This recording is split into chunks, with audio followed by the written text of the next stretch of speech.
Corsica Linea, c'est une compagnie maritime de transport de fret et de passagers qui opère des lignes régulières entre la Corse et le port de Marseille, ainsi que le port de Marseille et le Maghreb. On transporte plus de 950 000 passagers environ par an et jusqu'à 1,5 million de mètres linéaires de fret.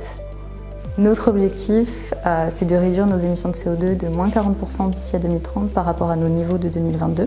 Donc avec 3 leviers principaux. Le premier, c'est l'excellence opérationnelle, baisser la vitesse de nos navires entre autres. Le deuxième levier, c'est adapter et trouver des solutions techniques pour adapter la flotte et améliorer l'efficience énergétique de chaque navire. Et le troisième levier, c'est le recours à des carburants décarbonés, dont le GNL et le biocarburant, le biodiesel.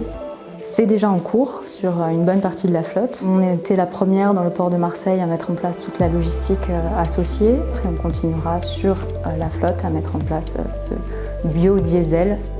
Parmi les autres mesures qui ont un impact plus local sur à la fois les populations mais aussi la qualité de l'air dans les villes que l'on dessert, on a mis en place le branchement électrique à quai sur 3 de nos navires qui sont équipés depuis quelques années déjà et qui ont été parmi les premiers navires équipés en France. Et on continue à déployer cette solution avec 2 nouveaux navires sur la flotte qui seront équipés d'ici la saison prochaine.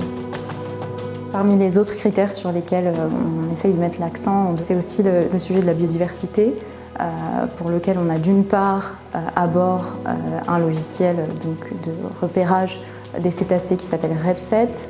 C'est un logiciel qui récupère toutes les infos qui ont été déclarées par les navires et qui permet de situer un cétacé sur une route et derrière de prendre des actions en fonction, c'est-à-dire éventuellement dévier la route. Le nombre d'observations réalisées par nos marins à bord des bateaux de Corsica Linea représente environ 300 observations en 2023, ce qui en fait une des premières compagnies à déclarer des observations.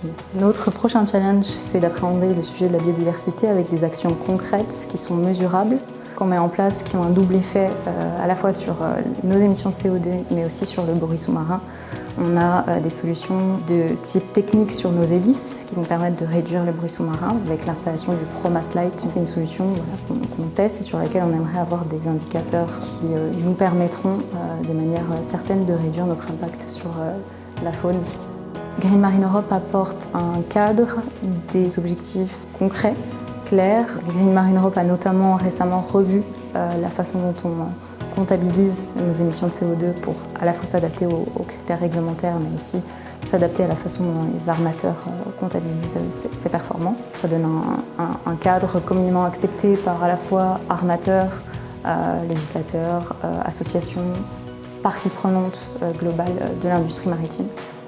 Le plus gros challenge, c'est d'embarquer tout le monde vers un objectif commun, d'embarquer l'ensemble des marins, d'embarquer l'ensemble des collaborateurs. On voit bien que les choses sont en train de changer, le sujet est pris en main à la fois par les bords, par les commandants. Suivre un référentiel Green Marine Europe permet de se challenger sur tous les critères qui ont été mis en place par le label, d'aller plus loin et d'avoir une sorte de feuille de route, notamment sur des sujets qui n'ont pas été légiférés jusqu'ici. Ça permet d'aller vraiment plus loin, de mettre en place une culture dans l'entreprise qui prenne en compte l'empreinte environnementale d'une compagnie maritime dans son ensemble.